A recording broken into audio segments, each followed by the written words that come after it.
parole est maintenant à Yves Bréchet pour l'Union rationaliste. Merci. Donc je ne vais pas vous faire l'historique de l'Union rationaliste, c'est une très vieille institution, 1930, Paul Langevin. Ce que je voudrais essayer de vous dire, c'est un point de vue personnel sur ce que m'inspirent les 50 ans de la FIS et quels peuvent être, ou quels doivent être, à mon avis, un combat commun entre les différentes associations qui ont pour vocation à défendre la rationalité scientifique. Alors, d'abord, joyeux anniversaire. Ça, c'est la première chose que ça m'inspire. Je pense que le combat pour la science et pour la démarche scientifique reste d'une cruelle actualité. Et je voudrais dire que la science est certes faite par des humains, mais elle est avant tout un raisonnement à partager et un bien commun. Et ça, c'est quelque chose que nous devrons tous avoir en commun quand nous voulons la défendre. Alors, la science a été attaquée de manière récurrente, elle continue à l'être. Il y a les grands classiques. Il y a celle qui consiste à essayer de limiter son champ d'action.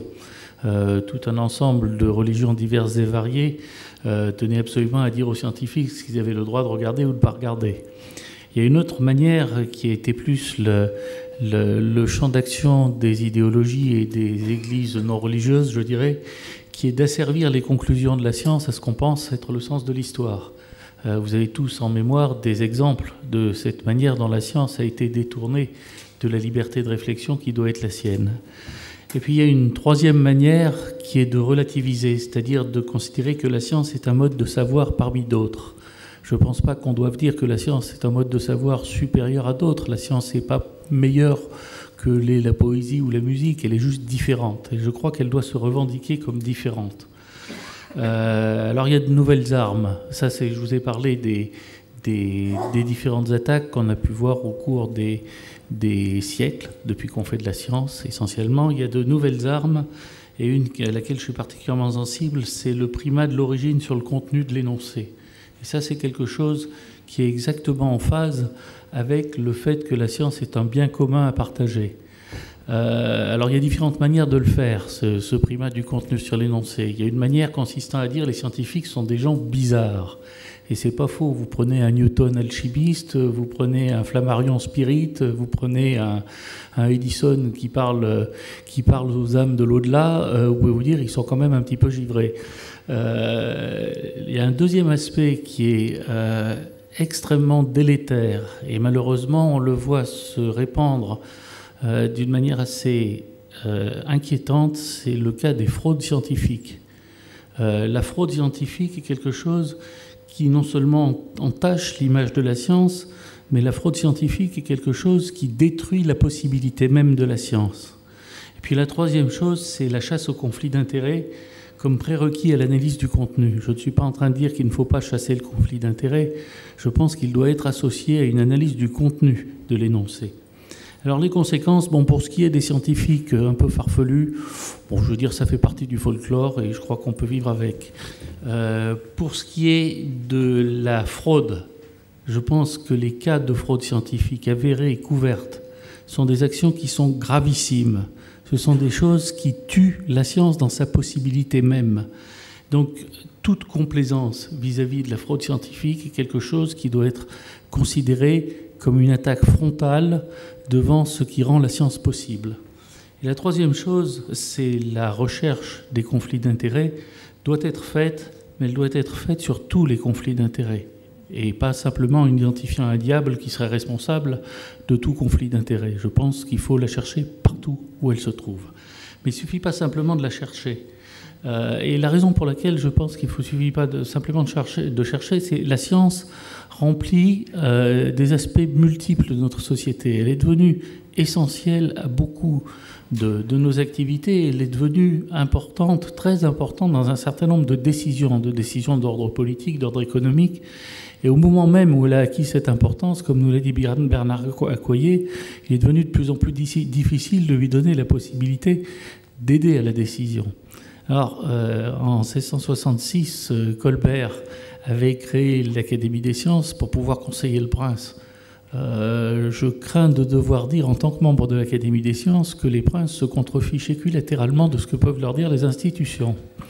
les institutions, les sociétés savantes. Je pense que c'est dramatique. Un deuxième point, je pense que les scientifiques ne se prononcent pas et n'ont pas à se prononcer en dehors de leur domaine de compétences.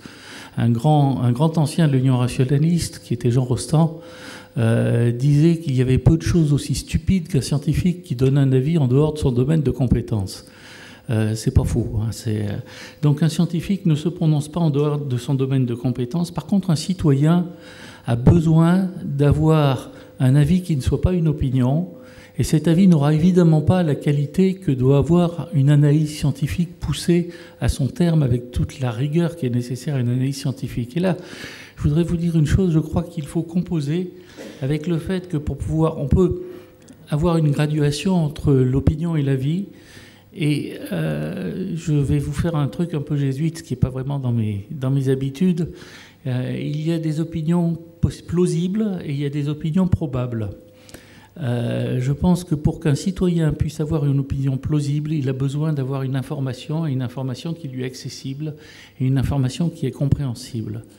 Et pour passer de cette opinion plausible à quelque chose qui peut être une opinion probable, il y a un passage obligé. Le scientifique que je suis répugne à avoir à le dire, mais pourtant, même en tant que scientifique, nous le faisons, il y a un passage obligé qui est le degré de confiance que l'on donne à qui nous transmet cette information. C'est aussi vrai pour un scientifique. Quand un scientifique utilise une expérience de diffraction de neutrons, il ne va pas subitement se dire « mais franchement, est-ce que c'est vraiment des neutrons qui sortent de ce réacteur qui produit des neutrons ?» Non, il y a un moment, il se dit « il y a quelqu'un qui m'a fourni des neutrons et puis bon, je lui fais confiance pour me fournir des neutrons. » Ce que je veux simplement dire, c'est que cette information plausible avec une confiance... cette information plausible associée à une confiance nous permet d'avoir un avis qui est probable, un avis qui en tant que citoyen peut nous suffire alors qu'il ne suffira pas en tant que scientifique. Alors maintenant, vous avez entendu le mot confiance. Je pense que si on a la confiance avant l'examen, on est juste en train de faire de la croyance. Si on a une défiance avant l'examen, on est aussi en train de faire de la croyance. Je pense qu'il est essentiel que ce que j'appelle croyance n'est jamais autre chose, dans ces cas-là, que la paresse intellectuelle devant le refus d'analyse du contenu. Je pense qu'il faut faire les choses à l'envers, c'est-à-dire il faut commencer, le contenu scientifique doit primer l'analyse de l'origine de ce contenu, et la confiance doit effectivement faire état de l'analyse d'où vient ce contenu scientifique, mais cette confiance doit être assumée comme telle et assumée comme confiance ou comme défiance, mais ensuite, mais après avoir fait l'analyse du contenu du texte sur lequel on est en train de se prononcer. Alors, je voudrais juste terminer en disant que la FIS, depuis 50 ans,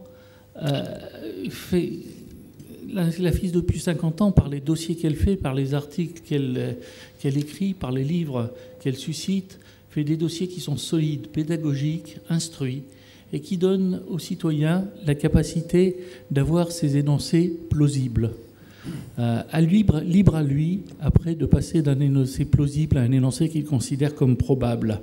La FIS porte le primat du contenu sur l'origine, et c'est ce qui, à mon avis, la rend singulière et précieuse, et je pense, par les temps qui courent, de plus en plus indispensable. Donc, joyeux anniversaire.